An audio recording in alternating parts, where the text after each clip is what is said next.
And we are live for the Power Chat series with special guest Melanie Strauss for the Del Rey post show. How are you doing, Melanie? I'm doing great. How are you? I'm doing amazing. So I'm super excited to have you on the show. The tournament was a couple weekends ago, but why don't you tell everybody how you did? I did great.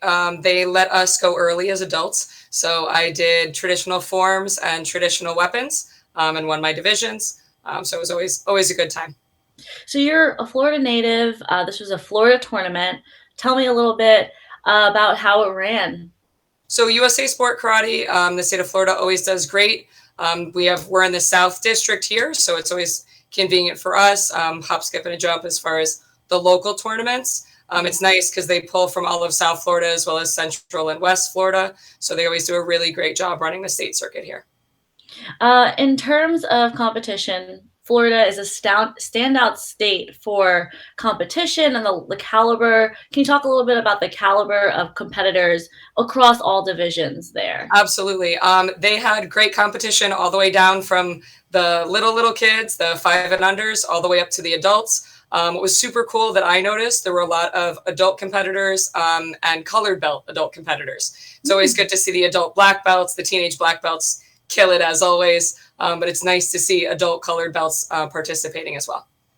I feel like that perfectly transitions into the next question or something kind of related to you. For anyone who doesn't know, Melanie's background is in Taekwondo, but she recently made a shift because she herself is expanding as a martial artist. Can you tell a little bit more about that, Melanie? Absolutely. So I grew up training Taekwondo here in South Florida. And recently, about 3 years ago, I started training Goju Karate at World Tiger and Crane down in Miami. So it's always nice to expand, learn different stuff. It's nice that some of the tournaments we get to do Korean stuff, we get to do Japanese stuff.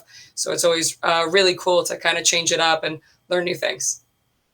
So when I first started on the NASCA tournament, I too have a Taekwondo background, and I noticed that in combined divisions, Korean would not be as successful as karate and Japanese style.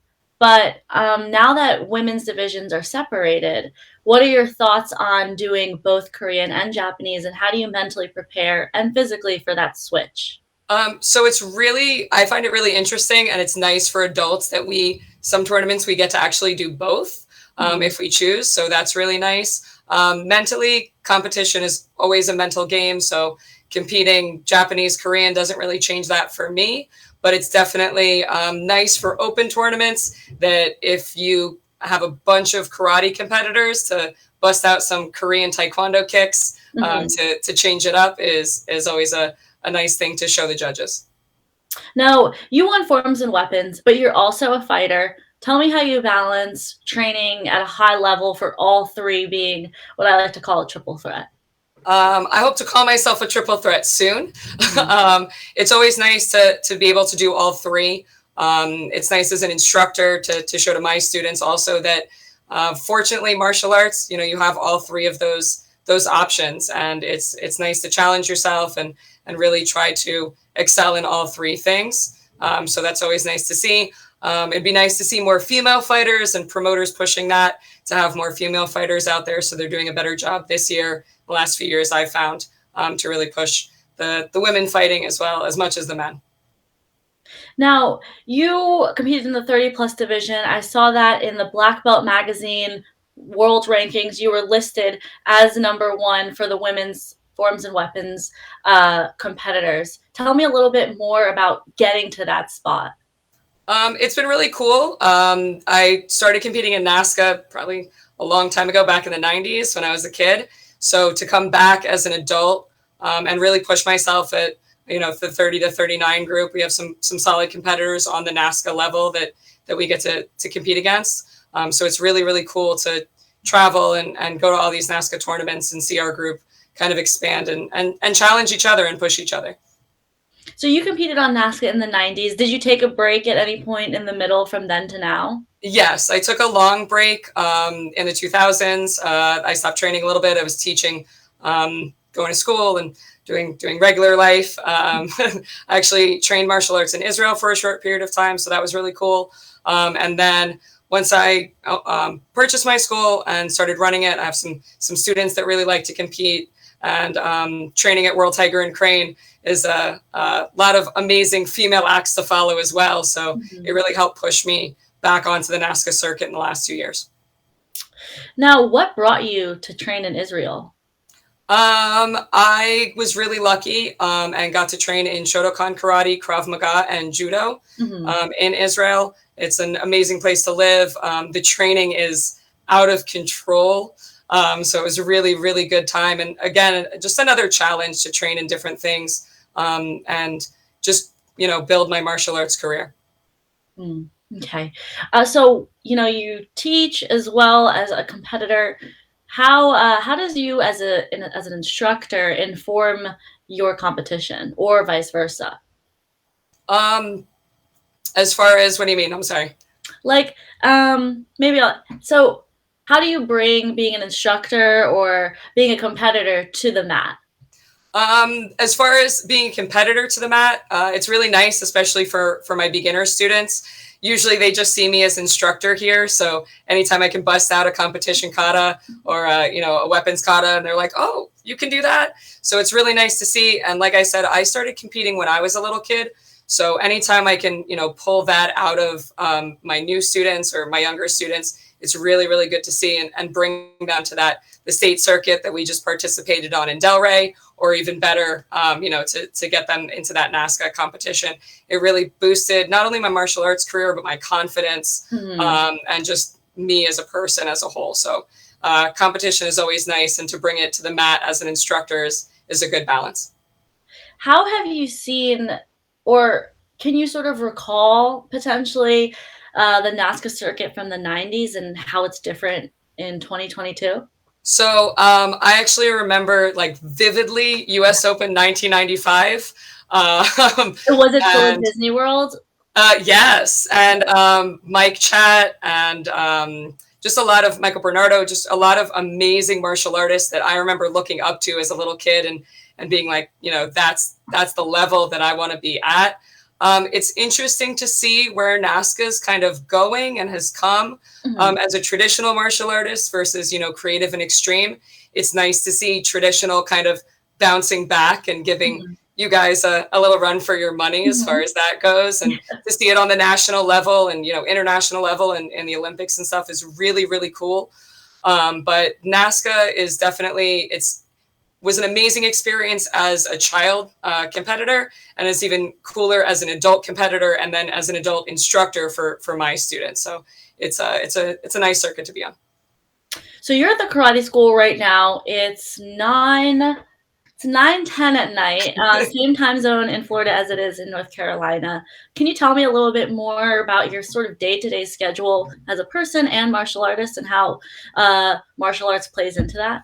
Absolutely. So I'm very lucky that it worked out for me to own my own school and really make a living and a career out of getting to train martial arts. There's always the boring part, business and things like that. But it's really, really nice to have, we have students all the way from 3 years old up into their 60s. So it's really nice to balance. I get to train a little bit, teaching, young kids into, older adults. It's a nice balance, and it's very, very cool that I get to do what I really love to do every day. I feel like instructors deep down have, or at least me as an instructor, I had like a favorite age range to teach. And I think for me, it was definitely not the super young guys, but it was also not like, it was like that in between, that preteen, because I felt like they were just like sponges and they soaked up everything and they improved really fast. Yes. Do you have a specific age range that you might be better with kids than I am? Do you have a specific It's funny, as far as enjoyment, just for fun purposes, that 3 to 5 year olds, they're a trip. They're wonderful. And same thing, very, very spongy. But definitely between, I would say, 11 to 14 is the time where they really start maturing and are like, it clicks, and I can definitely see that improvement and that willingness to work, and they just want to learn, and they just want to learn, and they want to see their growth. move quickly. So I have some wonderful 11, 12 to 16-year-olds that I'm very much looking forward to, as far as them teaching one day, and them really helping out the younger students and growing on their level. So, as an instructor that also competes, because those two don't necessarily go together sometimes, I feel like we have an eye for talent. How do you, as an instructor, notice when a student is ready to go into competition, start maybe at the Delray tournament, and then work their way to a national level, or maybe stay at the regional level and keep improving? How do you push your students, and how do you know when they're ready? So that's a great question. And for every student, I think it's a little different. I have some students that are 5 and are just ready and raring to go. And I have some students that, are 11. We have a student here who's been competing his whole life. So it's really, really nice to see. And I like to expose all of my students to competition. What's really, really cool about South Florida is we have like small local tournaments. Then we have our USA Sport Karate, our state circuits. So we have a lot of tournament options to really see how far they want to go as far as competition goes. So we have some students that compete just locally. We have some students compete on the state level. And then we have other students that really want to work and push themselves and help push me to get to that NASCA level. So it's nice to have that different range of competition level. That's such a great point, because I think sometimes instructors can feel intimidated or worried that their student will be turned off by competition, by not performing or placing exactly where they had hoped. But having that range and that spectrum allows people to dip their toes in the water, or have a nice scale of where they might land. Absolutely. Okay, so this was the Delray post show. What's your next tournament? So our next tournament coming up, we have the Redlands in Miami, I believe in about 2 weeks. And then our next big tournament is going to be the Masters in Miami on Saturday, May 7th. That's one hosted by Sensei Joe Anon. So that's going to be our next real big tournament that we plan on attending and bringing a solid group of Taekwondo and Karate for that tournament. Great. And now, last question for you. How do you prepare, but also keep your energy up to do so many competitions? It's always challenging. It's nice that I have students that really want to compete. We have a great team of students over at World Tiger and Crane also that compete regularly. So we have competitors from 5 up to my age and some older. So it's really nice that we all really push each other.